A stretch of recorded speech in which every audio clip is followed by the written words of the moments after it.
Hi everyone! We are Chris, Hema, Richard, and Jackie, and our presentation is on social connectedness. So, what exactly is social connectedness? To us, it's a sense of belonging through having supportive and meaningful bonds with others. This doesn't mean literally just the people you're around, but who you truly feel connected to. A lot of times when we think of social connectedness, we focus solely on the strong ties, which are our deep bonds with our friends, families, those we truly feel close to. Well, of course, this is important. Weak ties are also important as well, which are the casual acquaintances or infrequent connections. This could be your local barista who knows your order well, your neighbor, or the coworker you always run into in the hallway.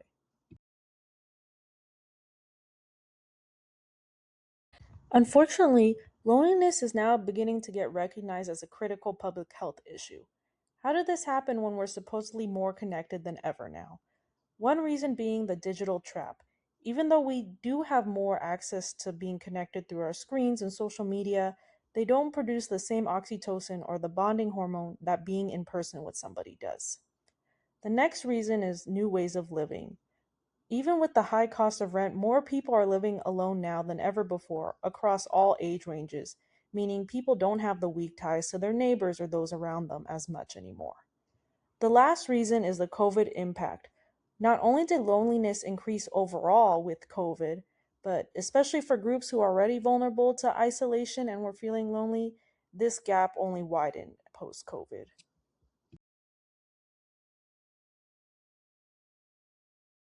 So, why does this matter to me when we have enough to deal with every day? Well, social connectedness can help improve both our physical and mental health. Physically, it can help us live longer through lowering the risk of early death, along with stay stronger through slowing down physical decline and functional limitations. Mentally, loneliness doubles the risk of certain mental health disorders such as depression and triggers anxiety. In our young adults nowadays, we're unfortunately seeing record high mental health struggles due to this loneliness. Fortunately, there are ways we can improve our mind and body just by being around others in ways that are easy to transfer to our everyday lives. We're going to discuss some of those with you all right now.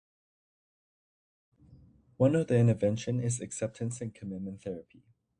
ACT is a form of cognitive behavioral therapy, but it is different from the traditional CBT, where the aim is to restructure or change negative thought patterns.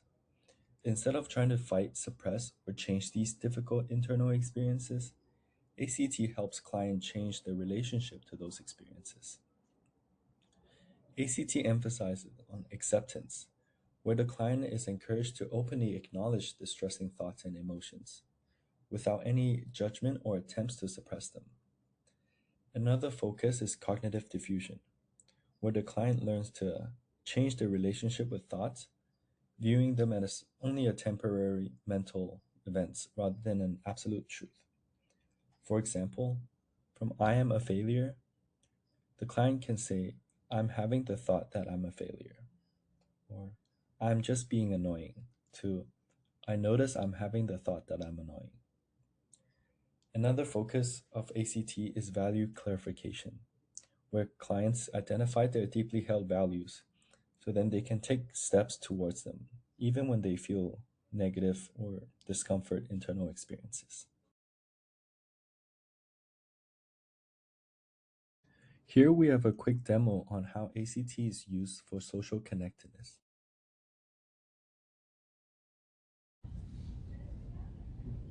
I noticed you've been on your phone for a little bit. What's on your mind? Well, I've been really wanting to hang out with my friend Mark, go grab coffee. I keep thinking about texting him, but if he really wanted to hang out, he would have texted me first. I feel like I'm just being really annoying, and if I text him, he's just gonna ignore me. It sounds like you want to do something social, but you're also worrying about how your friend might respond. Okay, let's try a little experiment. Instead of saying, I'm annoying, let's try, I'm having the thought that I'm annoying. Okay, I'm having the thought that I am annoying. How does that feel different? Um, Even though at first it was a little awkward to say, it does make me feel a little bit better about it. That it's not really about me as a person. Now let's try with a different thought. I think earlier you mentioned that you also think they might ignore you. Yeah. Instead of saying that they'll ignore me, let's try and frame it like, I'm having the thought that he'll ignore me. Okay, I'm having the thought that he will ignore me. I guess that does feel a little bit better. Like, it's not necessarily true that he will, maybe more just a thought. Yeah, it sounds like a good place to start. Whenever you're having these thoughts, by framing it, I notice, you can create some distance and help you act on your values. Yeah, I think that's a good idea. I think I could definitely try that out more. And I think I am going to go text him now that we're talking about it. Sounds good.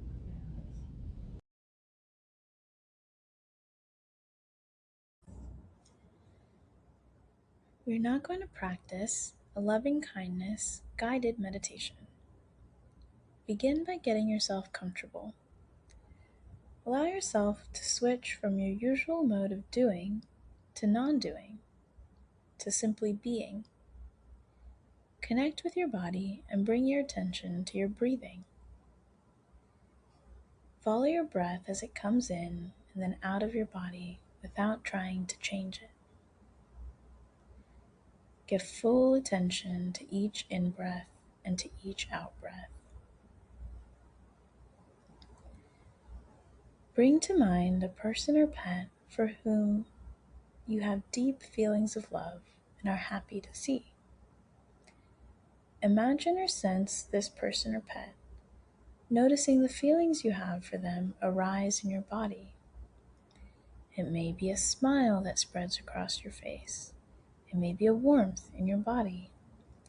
Whatever it is, allow it to be felt. Let go of this person or pet and continue to keep in awareness the feelings that have arisen. Bring to mind now and see if you can offer loving kindness to yourself by letting these words become your words. May I be safe. May I be happy. May I be healthy. May I live in peace no matter what I am given. May my heart be filled with love and kindness. Notice the feelings and sensations that arise and let them be. Now try offering loving kindness to someone who supports you. Bring that person to mind and let these words become your words. May you be safe. May you be happy. May you be healthy. May you live in peace no matter what you are given.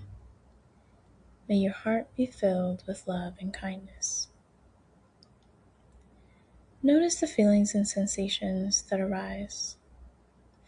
Once feelings for a loved one flow easily, turn your attention to someone with whom you have difficulty. It's best not to start with the most difficult person, but someone who brings up feelings of slight annoyance or irritation. See if you can let these words become your words as you keep this person in awareness. May you be safe. May you be happy. May you be healthy. May you live in peace no matter what you are given. May your heart be filled with love and kindness.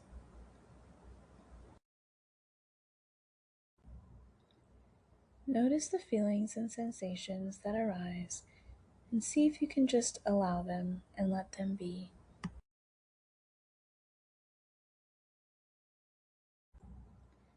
Let's check in. How did you feel when you connected with your body and brought your attention to your breathing? What kind of feelings did you have? What kind of person or pet did you bring to mind that makes you happy and that you have deep feelings of love for? When you thought of this person or pet, what feelings arose in your body?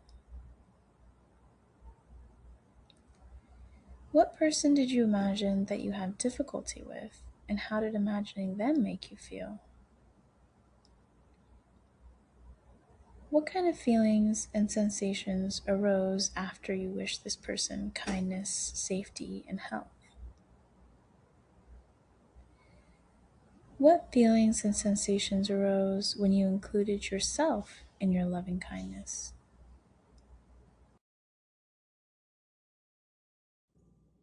Carl Jung's idea of collective unconscious helps us think about social connectedness as something deeply human.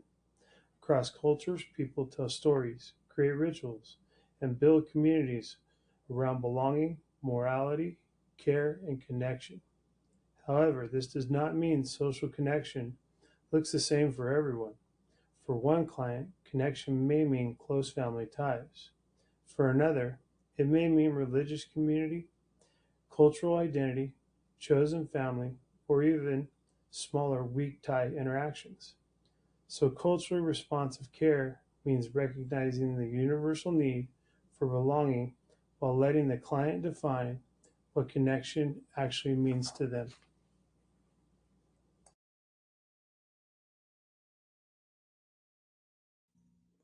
This connects directly to motivational interviewing because MI asks that we do not assume what should matter to the client. Instead, we listen to their values, their language, and their own motivations for change. That is especially important with social connectedness because forcing one cultural idea of connection can become harmful.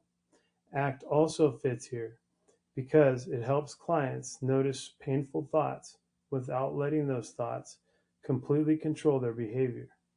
So the closing point is this: our role is not to tell clients what connection should look like.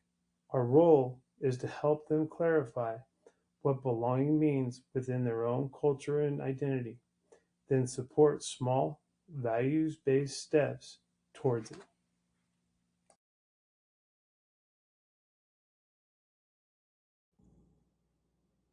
And here are our references. Thank you again.